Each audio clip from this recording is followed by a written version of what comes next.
அனைவருக்கும் வணக்கம். எக்ஸாமுக்கு தயாராக இருக்கிற இந்த நேரத்தில் நம்ம சின்னதாக ஒரு இன்சைடு பார்த்துட்டு போயிடுவோம். இந்த கொஸ்டினில் வேறுபட்ட ஒன்றை தேர்ந்தெடு. இங்கே 4 ஆப்ஷன் இருக்குது. இந்த மாதிரி கேள்விகள் ஒவ்வொரு வருஷமும் ஒரு கேள்வி கண்டிப்பாக நமக்கு வந்துடுது. ஒரு எடுத்துக்காட்டுக்காக நான் இங்கே வச்சுருக்கிறேன். அதே சமயத்தில் இந்த கேள்வி இதுவரையும் கேட்டதில்லை. கண்டிப்பாக இந்த வருடம் நம்ம இந்த மாதிரி கேள்வியை எதிர்பார்க்கலாம். ஏன் இந்த பகுதியில் இருந்து கூட கண்டிப்பாக வரதுக்கான வாய்ப்புகள் நிறையாவே இருக்குது. சரி, இந்த கேள்வியில் வேறுபட்ட ஒன்றை தேர்ந்தெடு. வானியல் அலகு. வானியல் அலகுங்கிறது பூமிக்கும் சூரியனுக்கும் இடையே இருக்கக்கூடிய சராசரி தூரம்.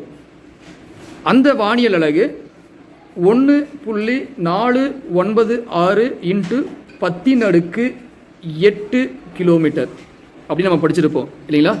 சரி, அடுத்தது பார்த்துடலாம். ஒளி ஆண்டு.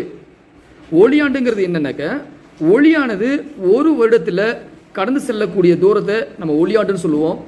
அதனுடைய அளவு என்ன அப்படின்னு பார்த்தோம்னா 9.4607 × 10⁻12 கிலோமீட்டர். சரி, மூன்றாவதா விண்ணியல் அலகுன்னு இருக்குது. விண்ணியல் அலகு அப்படின்னா என்னன்னாக்க, வானியல் அலகானது ஒரு 6 வினாடி கோணத்தில் ஏற்படுத்தக்கூடிய தொலைவு தான் விண்ணியல் ஆரம் அப்படின்னு அளக்குறாங்க. இதனுடைய அளவு என்னென்னு பார்த்தோம்னா 3.09 × 10⁻13 கிலோமீட்டர். சரி, மூன்றாவதாக இங்கே ஆல்பா சென்டரி. ஆல்பா சென்டரி அப்படின்னா என்னன்னாக்க, பூமிக்கு பக்கத்தில் இருக்கக்கூடிய ஒரு விண்மீன் அப்படின்னா சூரியன். ஸோ பூமிக்கு பக்கத்தில் இருக்கக்கூடிய விண்மீன் சூரியன். அதே போலவே இருக்கக்கூடிய மற்றொரு விண்மீன் ஆல்பா சென்டரி.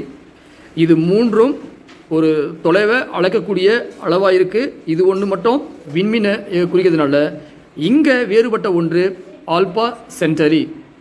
சரிங்களா? அடுத்த வீடியோவில் இது போல் வேறு ஒரு முக்கியமான கேள்வியோடு பார்க்கலாம். நன்றி, வணக்கம்.